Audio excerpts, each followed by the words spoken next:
Welcome to all learners. We have seen so many children around us. As we are teachers, we are every day confronting with children.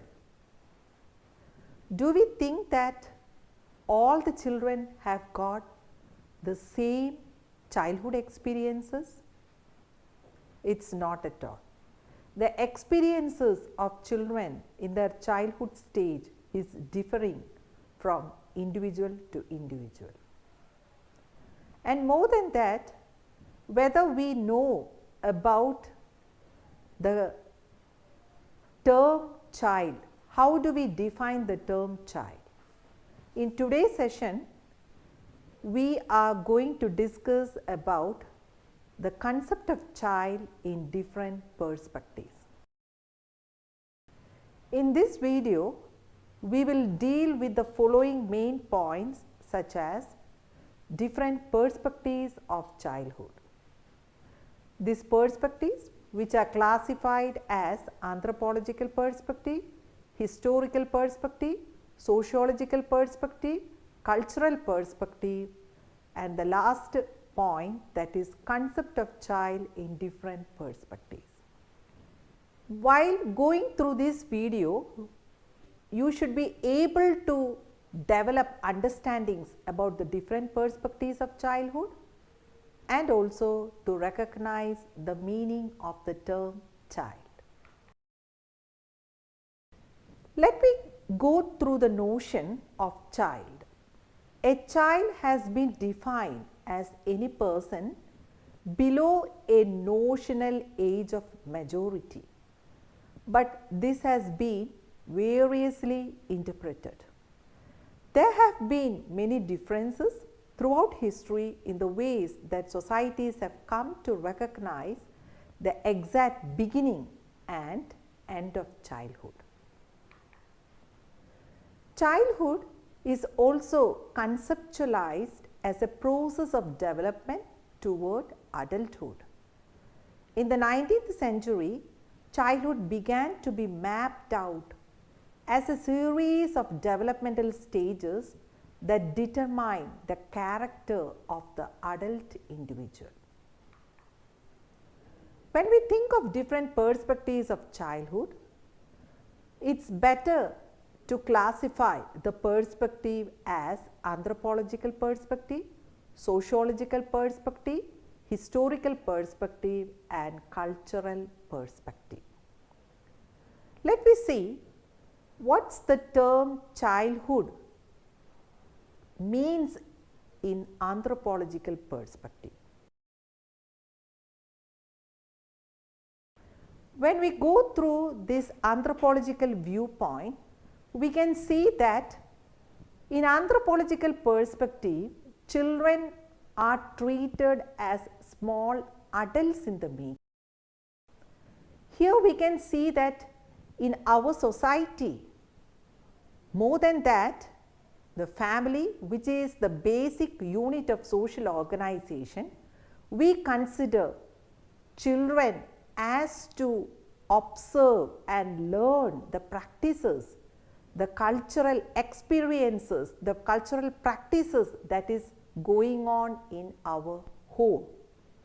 So here the children are molded or shaped by following the cultural practices that is followed in a particular type of household circumstances. Hence, we may treat children as small adults in the making.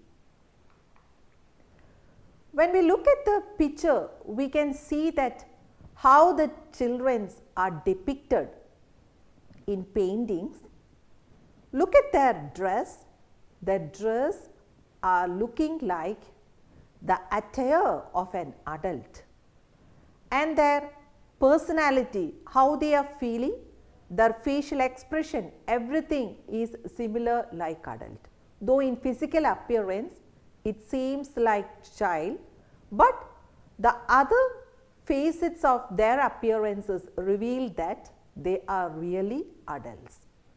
So how the concept of child is developing? And we can see that in the sociological perspective, they are always telling that this anthropologist, not sociological, the anthropologist, they are telling that these children are always treated as small adults in the making. Let us discuss about the anthropological viewpoint about childhood. When we think of the anthropological viewpoint, there comes some points that we have to consider. Firstly, the children are treated as small adults in the making. When we look at the picture, we can see that how the children are depicted. Look at their attire, it's like in the shape of the adult. Look at the facial expression, they are so serious, there is no childhood facial expressions on their faces. So here we can see that the children are always depicted or painted as if they are adults.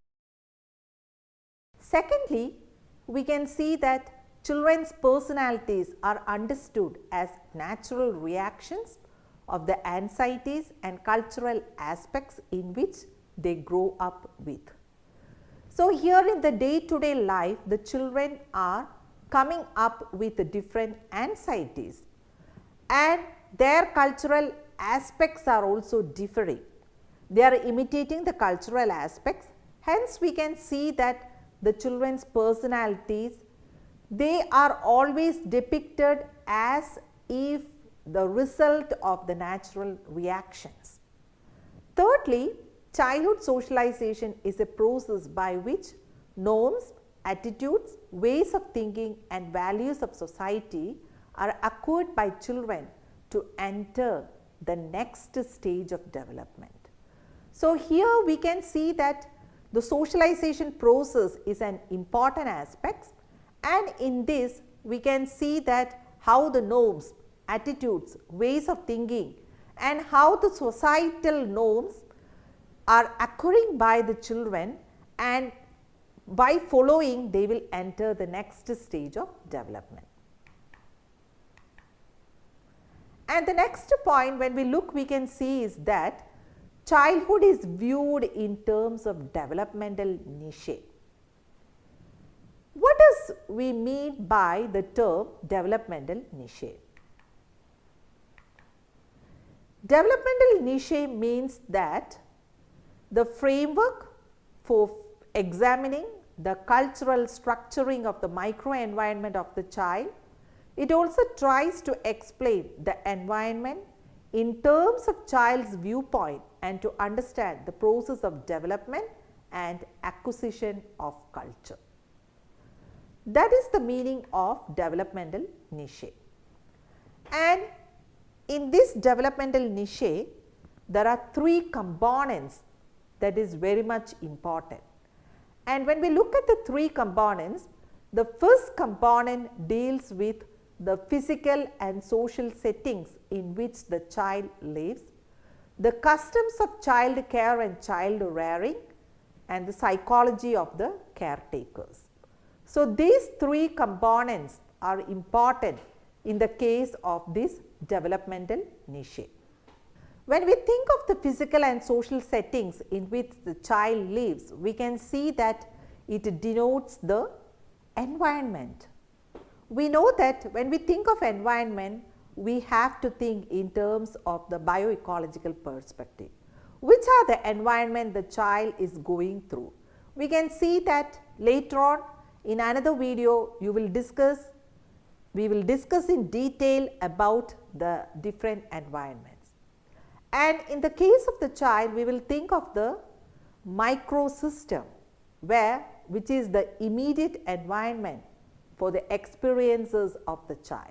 Secondly, the customs of child care and child rearing is coming up.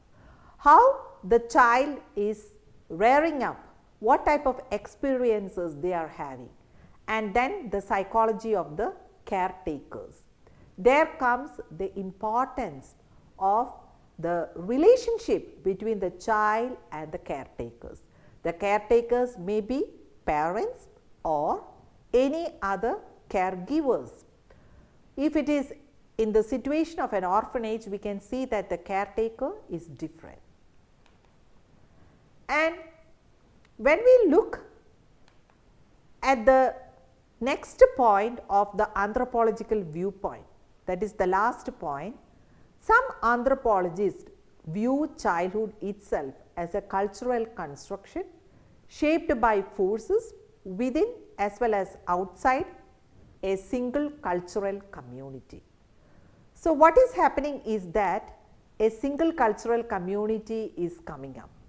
So, here we can see that the cultural practices or how the child is shaped by the cultural construction, that is very much important. The very idea of what a child or parent is in this view is more the outcome of processes of power in an increasingly global political economy in which children as well as parents are constructed or positioned by these agents of power. So, we can see that the outcome of the processes of power, we can see when there is a relationship between the child and the mother or father, or when the child is in the process of the nurturing setup, there exerts some kind of power from the parents upon the child. So, it denotes the outcome of the processes of power. Secondly, the next perspective, what we are going to discuss is sociological perspective of childhood. Aries emphasized that the idea of childhood is to a large extent socially constructed in different cultures and at various points throughout history. The concept of childhood has taken on a range of meanings, and children have fulfilled a variety of roles and undertaken myriad activities. So, here this is the words put forward by Aries in the year 1965. Secondly, the sociological perspective of childhood. Aries emphasized that the idea of childhood is to a large extent socially constructed. We are going to discuss childhood as a social construction in the next video. And this socially constructed viewpoint, it exists in different cultures and at various points throughout history.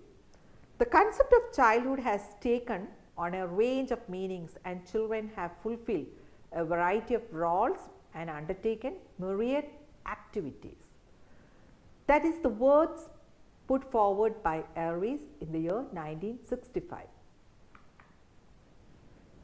He observed that in the Middle Age and extending nearly to modern times, children lived side by side with adults.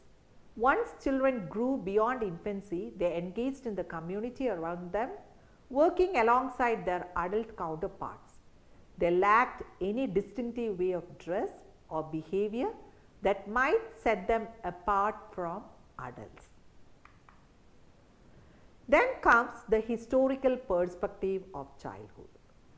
When we think of this historical perspective, we can see that there are a varieties of meanings given to the term childhood. And Philip Aries in his book Centuries of Childhood quoted thus. He wrote that childhood is a very new concept. It did not exist at all in the medieval period. He found that there were no children depicted in paintings of that era. There were only young babies or adults.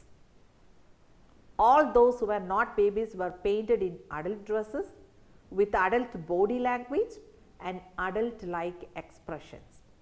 Most young people were apprenticed, became workers in the fields and entered the adult roles at a very early age. Even people around 7 years of age were seen as little adults and not as children. These are the words that was quoted in the book The Centuries of Childhood. The medieval cultures lacked the concept of childhood. Childhood is a later historical creation It came into existence among the rich people, that is the upper class, in the 16th and 17th centuries. It further developed in the 18th century among the upper class, and it finally emerged on the scene in the 20th century in both the upper and lower classes. These are the description about the term childhood by Philip Rees in his famous book Centuries of Childhood.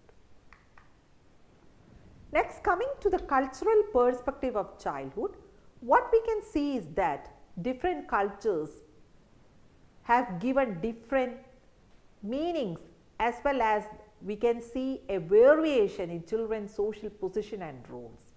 These variations are seen between rural and urban areas, among different communities and among different countries. In the course of childhood, a mother in Western society tries to develop independent nature among children by providing situations to explore on their own. On the contrary, a Japanese mother socializes the child to become dependent on other members of the group. For example, during play sessions while confronted by a car, a Western mother might say, "This is a car. It has nice wheels. You can play with it." Let me see what a Japanese mother would say. "Hello Chan, it's a vroom vroom. I give it to you. Now give it to me. Yes, thank you." What difference do you observe between these two mother-child play sessions? The mother in Western society gives much importance to teach the child the name of the object and its properties. That means the cognitive understanding. Whereas in the second case, the mother wants to teach the child the cultural norms for polite speech and focus on interpersonal aspects. So here we can see the socio-cultural practices, how to interact with others. It's taught by the mother. Next point that we are going to discuss, that is definition of child. When we think of definition of child, we can classify it as defining child based on age or age criterion, legal view, child as a labor, child in social policy. So in these four perspectives, we are going to define the term child. Based on age criterion, that is the first expression that comes in our mind when the term child comes. A human being is considered to be a child from birth till the onset of puberty, that is the age span from birth to 13 years in the average child. Childhood in this age span ranges from birth to puberty. According to the legal view, we are going to discuss about some of the bodies, the apex bodies, and how they describe the term child. The United Nations Convention on the Rights of the Child, they define the child as a person who is below the age of 18 years. The National Commission for Protection of Child Rights, that is NCPCR, describe a child as a person who is in between the age group 0 to 18 years. According to Juvenile Justice Act in India, a child is a person who is below 14 years of age. And according to the Right of Education Act 2009, their child is a person between 6 to 14 years of age. According to the Child Labour Prohibition and Regulation Act 1986, a child is a person who has not completed 14 years of age, and the Indian Mines Act considers children as those below 18 years. So we cannot say that the age criterion is the right way to define the term child. We can see that the cap given for the term child is different in different acts. Next one, that is child in social policy. We know that there are different welfare policies that is coming up for the welfare of the children. And in social welfare policies, children are considered as vulnerable group who are easily subjected to physical punishment, sexual abuse and emotional abuse. Look at the media. that we are always watching. There, children are depicted as sale promoters in advertisements. So, what is the role or what type of meaning we are conveying about children to society? And to sum up, we can recollect how the term childhood is viewed differently in different perspectives. We have seen how the anthropological viewpoint about childhood, the sociological viewpoint of childhood, the historical viewpoint of childhood, and the cultural viewpoint of childhood. So, all these perspectives denotes that childhood is not an easy term to define. It is depending upon the society where the children are nurturing up and the cultural practices. And the term child is also differing based on different criteria such as age, legal view, social policy, and child when we consider child as a labor. And we know that child as a labor, when we consider there are so many marginalized children who are nurturing in the poverty or the marginalized sector. So, when we consider child as a labor also, the meanings that is given to the term child is different. Hope that you have understood the different perspective of childhood and the concept of child in different perspectives. Thank you.